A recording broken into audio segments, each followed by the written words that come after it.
There are people who Allah makes many things easy for them. Please listen to this carefully.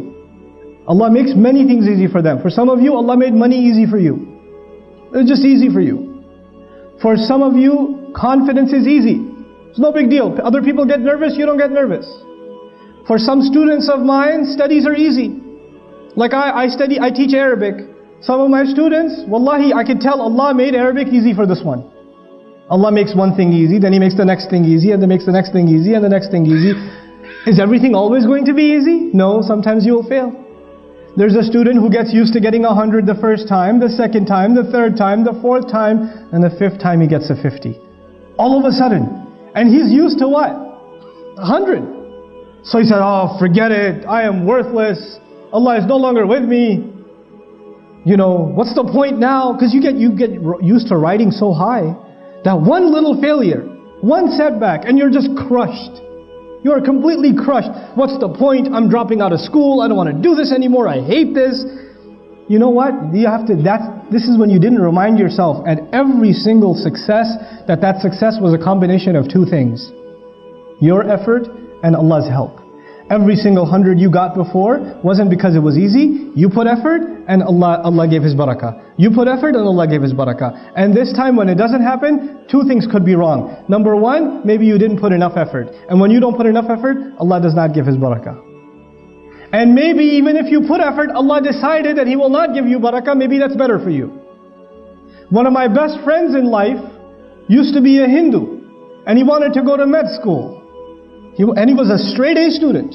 Straight A's his entire life. Perfect scores. Highest scores in the SATs. Applied to med school, he was expecting a full scholarship. He got rejected.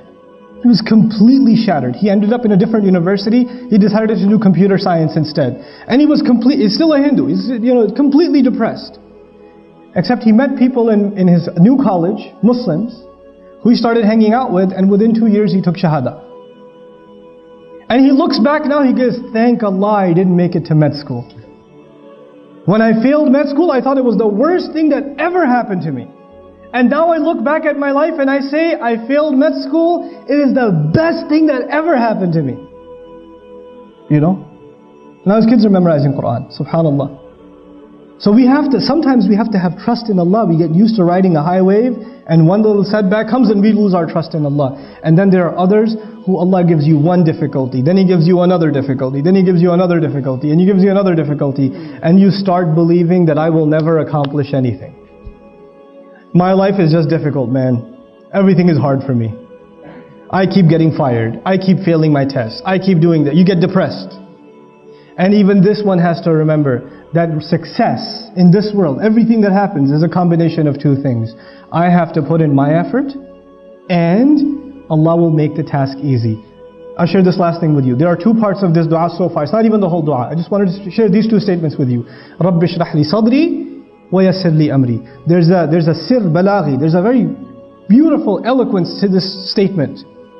Allah is teaching us that if you have a calm heart, if you have a positive attitude, and you have tawakkul in Allah, and you put your work in, then Allah will make your mission easy. But if you start with the attitude, I know it's not going to work anyway, but I'll try. You already began with a defeated attitude, Allah will not make your task easy for you. You have to come with sharh al-sadr. You have to have an open chest, a positive attitude, belief that Allah will give you success in what you do. And if He doesn't give it to you, well, you're still saying Alhamdulillah. But you don't walk into an effort. You don't start a project. You don't start doing any work. And you begin with saying, I'm probably not going to succeed anyway, given my track record. You don't begin with that attitude. Then Allah will not make your job easy for you.